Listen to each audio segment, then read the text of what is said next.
76 study के channel में आपका स्वागत है। कल हमने 60 तक क्वेश्चन करे थे, आज करेंगे 61 से। मात्रा क्रम की दृष्टि से दोहा के ठीक विपरीत पढ़ने वाले छंद का क्या नाम है? ऑप्शन ए रोला, चौपाई, सोरठा या हरगीतिका। तो राइट आंसर है ऑप्शन सी सोरठा।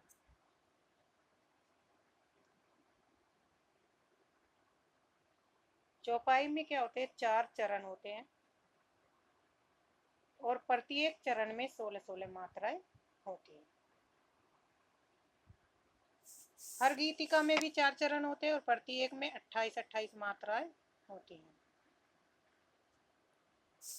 रोला में भी 4 चरण होते हैं और रोला में जो है 24-24 मात्राएं होती हैं।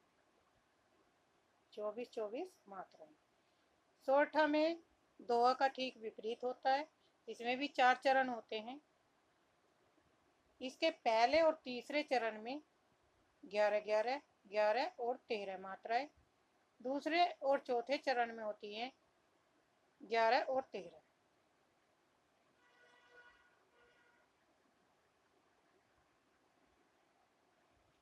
ग्यारह और 13 मात्राएं होती है। तो राइट आंसर होगा हमारा सी। यहाँ पे ये व्याख्या दी गई है। जुगुप्सा स्थायी भाव होता है वीर रस का, रोध रस का, अद्भुत का या विभत्स का। तो राइट आंसर होगा ऑप्शन डी विभत्स रस का। विभत्स रस को क्या कहते हैं? घृणा। रस के 9 भेद बताए हैं। जो रस के 9 स्थायी भाव का विवरण इसमें किया गया है। पहला रस है श्रृंगार रस, जिसका स्थायी भाव रति। हास्य रस है हास का, करुण रस शोक का, रोध रस क्रोध का, वीर रस उत्साह का, भयानक रस भय का, विभत्स रस जुगुप्सा या घृणा, अद्भुत रस है विस्मय का, शांत रस है निर्वेद या सम का। तो इसमें कितने रसों का वर्णन किया गया है? 9 रसों का।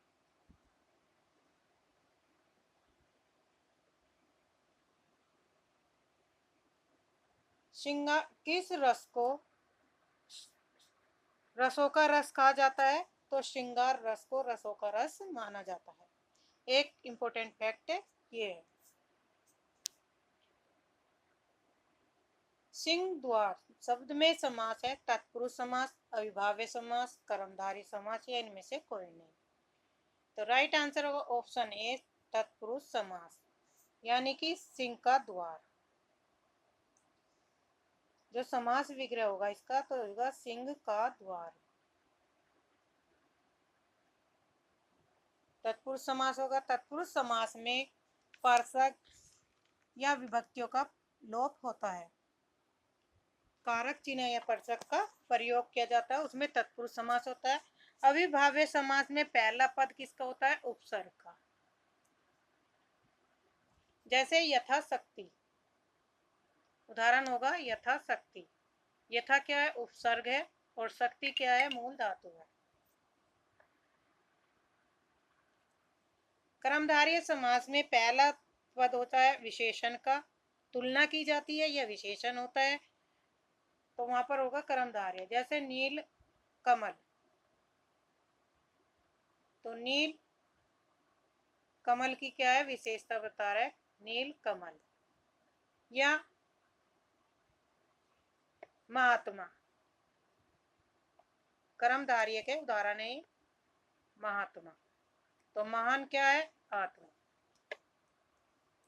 राइट आंसर होगा हमारा ऑप्शन ए। निम्नलिखित में कौन भरत मुनि के रस सूत्र का उत्तरकार नहीं है? भट्ट, लोलट, क्षेमेंद्र, शंकु या अभिनव गुप्त। तो राइट आंसर होगा ऑप्शन बी क्षेमेंद्र। भरत मुनि के रस सूत्र का एक उत्तरकार क्षेमेंद्र नहीं है। नाट्य शास्त्र के प्रणेता आचार्य भरत मुनि के प्रसिद्ध रस सूत्र विभावानुभाव व्याभिचारी संयोग दृश्य निष्पत्ति के प्रमुख उत्तरकार भट्ट लोलट का समय कौन सी शताब्दी का है? 9वीं का। भट्ट शंकु भी 9वीं शताब्दी के हैं और भट्ट नायक का समय 11वीं सदी के, अभिनव गुप्त 11वीं सदी के हैं। भट्ट लोलट के रस सिद्धांत का उत्पत्तिवाद है, भट्ट शंकु के रस सिद्धांत का अनुमतिवाद, भट्टनायक के रस सिद्धांत को भुक्तिवाद और अभिनव गुप्त के रस सिद्धांत को अभिव्यक्तिवाद कहलाता है। अभिनव गुप्त के शिष्य क्षेमेंद्र ध्वनि सिद्धांत के समर्थक हैं। तो अभिनव गुप्त का शिष्य कौन है? क्षेमेंद्र हैं, और वे किस सिद्धांत के समर्थक है? ध्वनि सिद्धांत के। इन्होंने तथा सरित सागर नामक ग्रंथ की भी रचना की। किसने? क्षेमेंद्र ने। नेक्स्ट क्वेश्चन है, जिस काव्य पंक्ति में प्रयुक्त किसी एक ही शब्द के एक से अधिक अर्थ हो, उस पंक्ति में कौन सा अलंकार हो? काव्य पंक्ति में प्रयुक्त किसी एक ही शब्द के एक से अधिक अर्थ हो, उस पंक्ति में कौन सा अलंकार होगा? तो श्लेष होगा। राइट आंसर है ऑप्शन सी। श्लेष का अर्थ होता है चिपकना। जहाँ एक से अधिक वर्णों की उत्पत्ति होती है, एक वर्ण बार बार रिपीट होता है, वहां पे अनुप्रास अलंकार होता है। रूपक अलंकार में के उपमेय को उपमान मान लिया जाता है।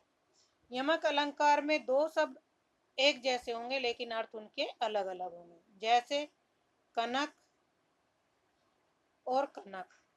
एक कनक का अर्थ है धतूरा और एक कनक का अर्थ है सोना। तो यहाँ पे होगा यमक अलंकार।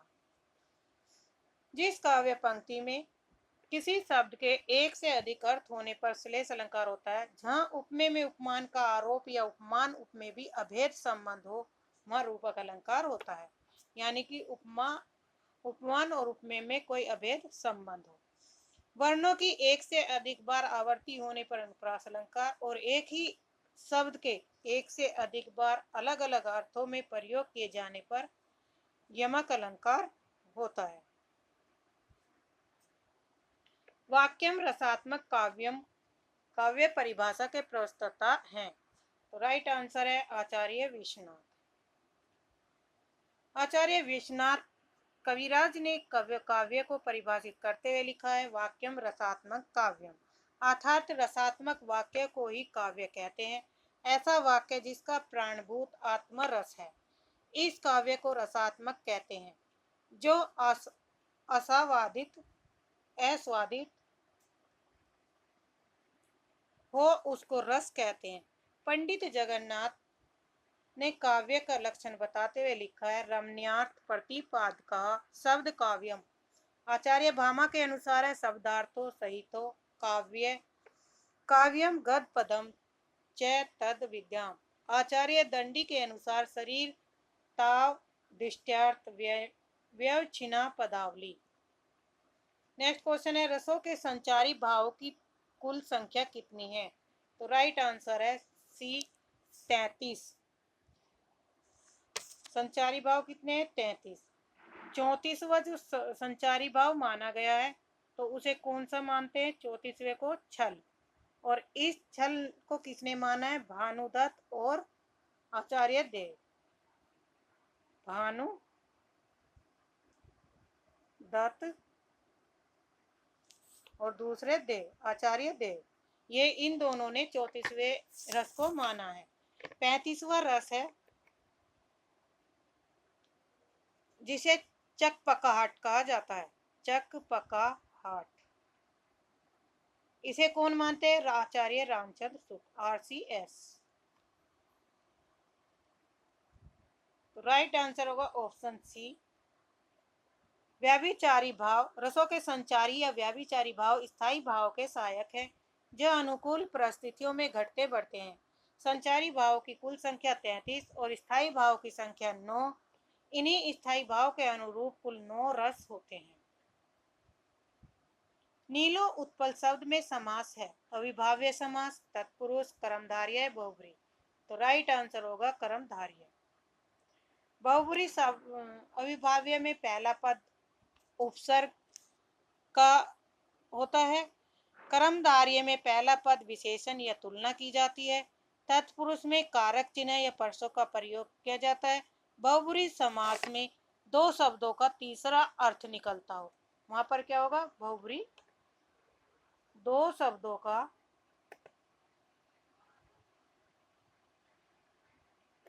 तीसरा अर्थ,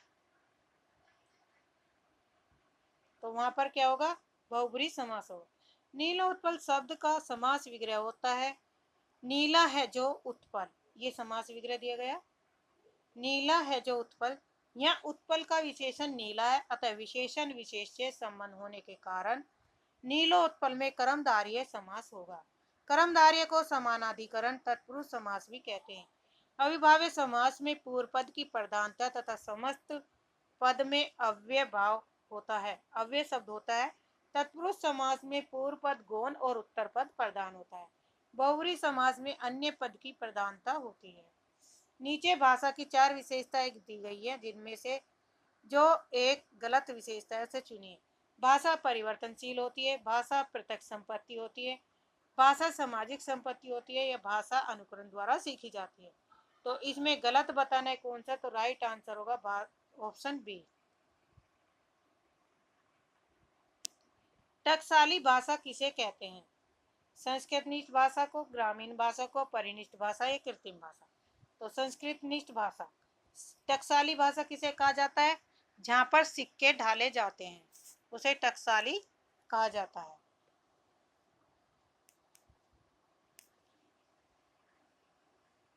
तो राइट आंसर होगा ऑप्शन ए। उत्तर प्रदेश सरकार द्वारा सन 1947 ईस्वी में गठित देवनागरी लिपि सुधार समिति के अध्यक्ष थे डॉक्टर धीरेन्द्र वर्मा, संपूर्णानंद, आचार्य नरेंद्र देव, या इनमें से कोई नहीं? तो राइट आंसर है आचार्य नरेंद्र देव। उत्तर प्रदेश सरकार द्वारा वर्ष 1947 ईस्वी में आचार्य नरेंद्र देव की अध्यक्षता में देवनागरी लिपि सुधार समिति का गठन किया गया। इस समिति ने सभी सुझाव के आकलन एवं अध्ययन के पश्चात अपनी सिफारिशें सरकार के समक्ष प्रस्तुत किया। नेक्स्ट क्वेश्चन है, अवभट्ट भाषा से तात्पर्य है? ग्रामीण अभ्रंश भाषा से।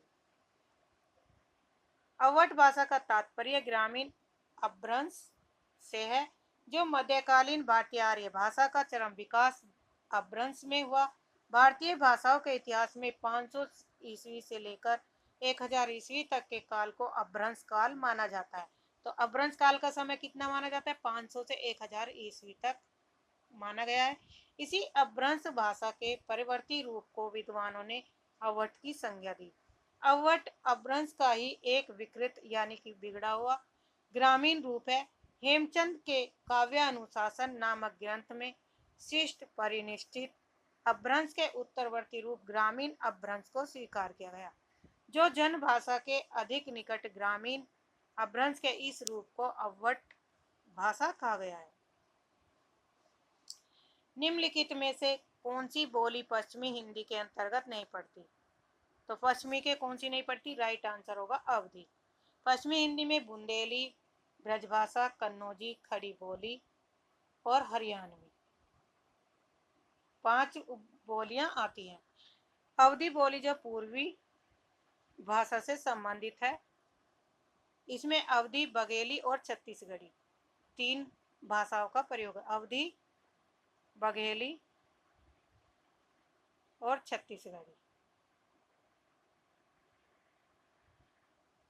अवधी बोली पश्चिमी हिंदी के अंतर्गत नहीं पड़ती, बल्कि अवधी, बघेली और छत्तीसगढ़ी पूर्वी हिंदी की प्रमुख बोलियां हैं। खड़ी बोली कोरवी, ब्रजभाषा, हरियाणवी, बांगरू, बुंदेली, कन्नौजी और पश्चिमी हिंदी की बोलियां हैं। निम्नलिखित में स्त्रीलिंग शब्द को चुनिए। ऑप्शन ए धुआं, संध्या, बत्ता या धावा? तो राइट आंसर है ऑप्शन बी संध्या।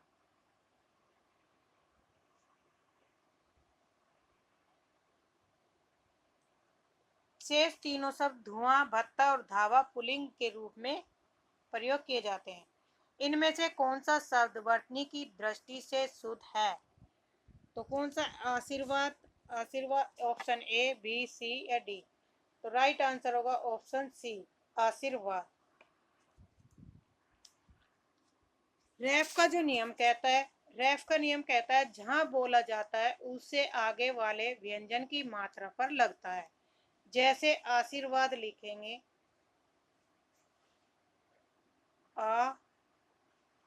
आशीर्वाद, तो इस वाले शब्द के बाद पर ये रैफ लगेगा और यहाँ कट जाएगा।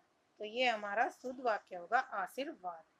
यानी कि जो बोला जाता है उससे आगे वाले व्यंजन की मात्रा पर रैफ लगता है। ऑप्शन सी सही है।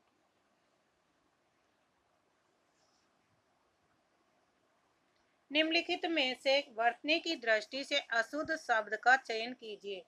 संरचन, यानी, संश्रु या कवित्री। तो राइट आंसर है ऑप्शन सी, अशुद्ध बताना है। तो इसमें संरचन, यानी और कवित्री तीनों वर्तनी की दृष्टि से शुद्ध हैं। संश्रु शब्द वर्तनी की दृष्टि से अशुद्ध। निम्नलिखित में से कौन सा शब्द हवा का पर्यायवाची नहीं है? तो राइट आंसर है ऑप्शन बी, अनल। अनल किसका पर्यायवाची है? आग का। तो आग के पर्यायवाची अन्य अनल, आग, पावक, हुतासन, दव, ज्वाला, वैश्वानर, दहन, कृषाणु, रोहितास, वही आदि अग्नि के पर्यायवाची शब्द हैं। अनिल, मारुत, पवन, वायु, समीर, बयार, वात, नभ्राण, मृगवाहन आदि हवा के पर्यायवाची शब्द माने जाते हैं। मूक का विलोम शब्द क्या है? अमूक, सूक, वाचाल या हुक। तो राइट आंसर है ऑप्शन सी, वाचाल। हुक का अर्थ होता है जो दर्द या पीड़ा में जो कराहट की आवाज निकलती है उसे हुक कहा जाता है। नेक्स्ट है, जो पहले कभी न हुआ हो। वाक्यांश के लिए प्रयुक्त शुद्ध एक शब्द लिखिए। अपूर्व, अभूतपूर्व या आदित्य या इनमें से कोई नहीं। तो राइट आंसर है अभूतपूर्व, जो कभी पहले न हुआ हो।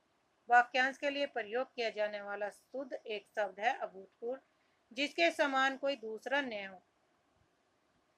इस वाक्यांश के लिए एक शब्द अद्वितीय भी है। हिंदी में प्रयुक्त बाल्टी शब्द भंडार की दृष्टि से किस तरह का शब्द है? तत्सम, तद्भव, देशज या विदेशज। तो राइट आंसर है विदेशज। हिंदी भाषा में प्रयुक्त होने वाला बाल्टी शब्द भंडार की दृष्टि से बाल्टी जो शब्द है वो कैसा है? विदेशी शब्द है। बाल्टी शब्द पुर्तगाली भाषा से हिंदी में लिया गया। तो बाल्टी शब्द किस भाषा से लिया गया? पुर्तगाली से। अनंत शब्द की सही विधि होगी अन प्लस अंत, ऑप्शन बी। और किस संधि का उदाहरण है? व्यंजन। कल मैंने व्यंजन से संबंधित कराए थे, वीडियो अपलोड की थी, तो एक बार आप उसे जरूर देख लीजिए। व्यंजन संधि, उसमें ट्रिक बताई थी कि किस ट्रिक से हम अपनी संधि के सारे क्वेश्चन ठीक तरीके से कर सकते हैं। Option B.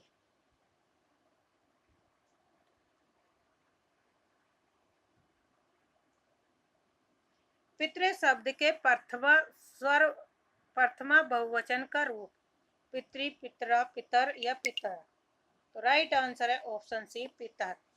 इकारांत पुल्लिंग शब्द पितृ शब्द के प्रथम बहुवचन में पितर रूप बनेगा। जगदीश शब्द की सही संधि होगी जगत प्लस ईश, ऑप्शन बी। इसमें भी क्या होगी? व्यंजन संधि है। व्यंजन से स्वर और व्यंजन के मेल से उत्पन्न विकार को व्यंजन संधि कहते हैं। जगत प्लस ईश में व्यंजन वर्ण तय के पश्चात आने वाले स्वर ई के बीच संधि होने पर तय के स्थान पर इसी वर्ग का तीसरा वर्ग द हो जाएगा तथा जगदीश शब्द बनेगा। कालिदास की रचना रघुवंशम है। एक खंड काव्य है, एक मुक्तक काव्य, गीति काव्य, महाकाव्य। राइट आंसर है महाकाव्य। संस्कृत के महाकवि कालिदास द्वारा विरचित रघुवंशम महाकाव्य है। कुमार संभव कालिदास द्वारा दूसरा महाकाव्य है। अभिज्ञान शकुंतलम, विक्रमोर्वशीयम, मालविकाग्निमित्रम कालिदास की प्रसिद्ध नाट्य कृतियां हैं। मेघदूतम, ऋतुसंहार कालिदास के गीत काव्य हैं। नेक्स्ट क्वेश्चन है, संस्कृत के किस कवि ने एको रस करुण एवं कहकर करुण रस को रसराज घोषित किया? तो राइट आंसर है ऑप्शन बी, भवभूति ने। भवभूति ने एको रस करुण एवं कहकर करुण रस को रसराज घोषित किया। संस्कृत के महाकवि भवभूति ने 3 नाटकों की रचना की थी।